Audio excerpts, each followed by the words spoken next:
కుప్పంలో జరిగిన ఇన్సిడెంట్ చూస్తుంటే నిజంగా చాలా బాధాకరంగా ఉంది. సీఎం చంద్రబాబు నాయుడు గారి సొంత నియోజకవర్గంలోనే ఇలా జరుగుతోందంటే రాష్ట్రంలో మహిళలకి ఏమాత్రం భద్రత కల్పిస్తున్నారో ఒకసారి రాష్ట్ర ప్రజలు ఆలోచించగలరు. ఎందుకంటే చంద్రబాబు నాయుడు గారు అధికారంలోకి వచ్చిన తర్వాత ఇది ప్రజాస్వామ్యమా, రెడ్ బుక్ రాజ్యాంగమా అనే అనుమానం కలిగే విధంగా ఈరోజు రాష్ట్రంలో ప్రతిరోజు కూడా మహిళల మీద, బాలికల మీద దాడులు చేయటం, అత్యాచారాలు చేయటం, హత్యలు చేయటం, చెట్టుకు కట్టేసి కొట్టడం, ఇవి ఏ రాష్ట్రంలో అయినా జరుగుతున్నాయా? ఒక్క ఆంధ్రప్రదేశ్ లోనే జరుగుతుంది అంటే ఇక్కడ చంద్రబాబు నాయుడు గారు గాని, పవన్ కళ్యాణ్ గారు కానివ్వండి, అలాగే హోంమంత్రి అనిత గారు గాని ఎలా నిర్లక్ష్యంగా వ్యవహరిస్తున్నారు, ఎలా మహిళల రక్షణని గాలికి వదిలేశారో అందరికీ అర్థమవుతుంది.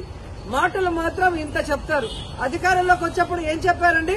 చంద్రబాబు నాయుడు అంటారు, ఎవరైనా ఆడపిల్లల జోలికి వస్తే అదే వాళ్ళకి చివరి రోజు అవుతుంది అన్నారు.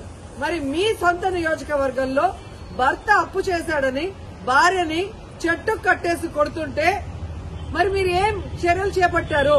ఎక్కడి నుంచి వీళ్ళకి ధైర్యం వచ్చిందని నేను అడుగుతున్నాను. మీ పార్టీకి సంబంధించిన తెలుగుదేశం పార్టీ నాయకుడు ఒకడు ఈ అమ్మాయిని కట్టేసి కొట్టడం నిజం కాదా? మరి అతనికి ఎక్కడి నుంచి ధైర్యం వచ్చింది? కొడుకు ముందర, చిన్న బిడ్డ ముందర అమ్మని కట్టేసి కొట్టారు అంటే ఈరోజు పోలీసులు చూసినా భయం లేదు.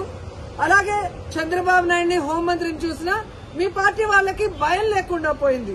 ఎందుకంటే లోకేష్ గారు చెప్పినట్టు ఎవరు ఎంత హింస చేస్తే, ఎవరు ఎంత దాడులు చేస్తే మీ గుడ్ లుక్స్ లో ఉండొచ్చు అన్న ఆలోచనతో రాష్ట్ర వ్యాప్తంగా అరాచకం సృష్టిస్తూ ముందుకు వెళ్తున్నారు. ఈరోజు సిగ్గుచేటు ఒక మహిళ హోంమంత్రిగా ఉండి కూడా ఈ రాష్ట్రంలో మహిళల పైన జరిగే దాడుల్ని అరికట్టలేకపోతున్నారు అంటే ఆవిడ నిర్లక్ష్యానికి నిదర్శనం కాదా?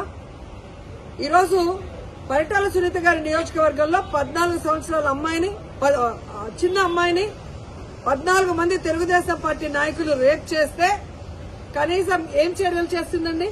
కనీసం వెళ్లి పలకరించిందా? అలాగే అనంతపూర్లో ఒక గిరిజన ఇంటర్మీడియట్ స్టూడెంట్ ని చంపేస్తే పోలీసుల నిర్లక్ష్యం వల్ల అమ్మాయి చనిపోతే అక్కడికి వెళ్లి హోంమంత్రి ఏమైనా చర్యలు చేపట్టిందా? మళ్ళీ గొప్పగా ఎన్నికల తర్వాత చెప్తుంది చంద్రబాబు నాయుడు ముఖ్యమంత్రి అయ్యాడు కాబట్టి ఇక ఆంధ్రప్రదేశ్ లో మహిళలంతా గుండెల మీద చేతులేసుకుని ప్రశాంతంగా నిద్రపోవచ్చని భారీ డైలాగ్ కొట్టింది. కనీసం కుప్పంలో కూడా మహిళలు ప్రశాంతంగా పడుకునే పరిస్థితి లేకుండా పోయింది.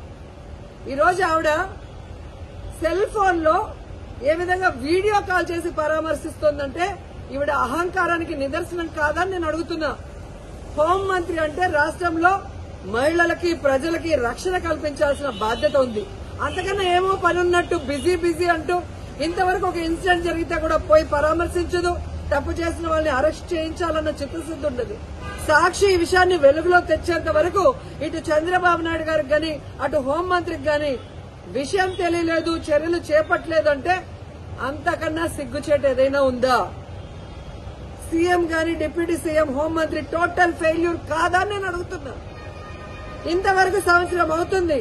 మహిళల భద్రత గురించి ఏ రోజైనా మీరు ఒక కమిటీని వేసి ముఖ్యమైన నాయకులు దాని మీద డిస్కషన్ చేశారా? మహిళలంటే అంత చిన్న చూపు. ఓట్లు వేసుకోవడానికి మహిళలు కావాలి, కానీ వాళ్ళకి రక్షణ ఇవ్వడానికి, వాళ్ళకి వెల్ఫేర్ చేయడానికి, వాళ్ళని అభివృద్ధిలో తీసుకురావడానికి మాత్రం వాళ్ళు మనుషులుగా మీకు పరిగణలో తీసుకోరు. ఇప్పటికైనా చంద్రబాబు నాయుడు గారు, పవన్ కళ్యాణ్ గారు, లోకేష్ గారు, అనిత గారు రెడ్ బుక్ రాజ్యాంగాన్ని పక్కన పెట్టి ముందు ఆడపిల్లకి రక్షణ కల్పించాల్సిన బాధ్యత తీసుకోండి. తప్పు చేసిన వాడు తెలుగుదేశం వాడైనా శిక్షించడానికి ప్రయత్నించండి. అంతేగాని టీవీల ముందు కూర్చొని చంద్రబాబు నాయుడు చెప్పాడు కదా అని జగన్మోహన్ రెడ్డి గారిని, భారతమ్మని తిట్టడానికి, సాక్షి మీద కేసులు పెట్టడానికి టైం ఉన్న హోంమంత్రి గారికి నేరస్తుల్ని శిక్షించడానికి టైం లేదని అడుగుతున్నాం. వాటి మీద కాన్సన్ట్రేట్ చేయని హెచ్చరిస్తున్నాం.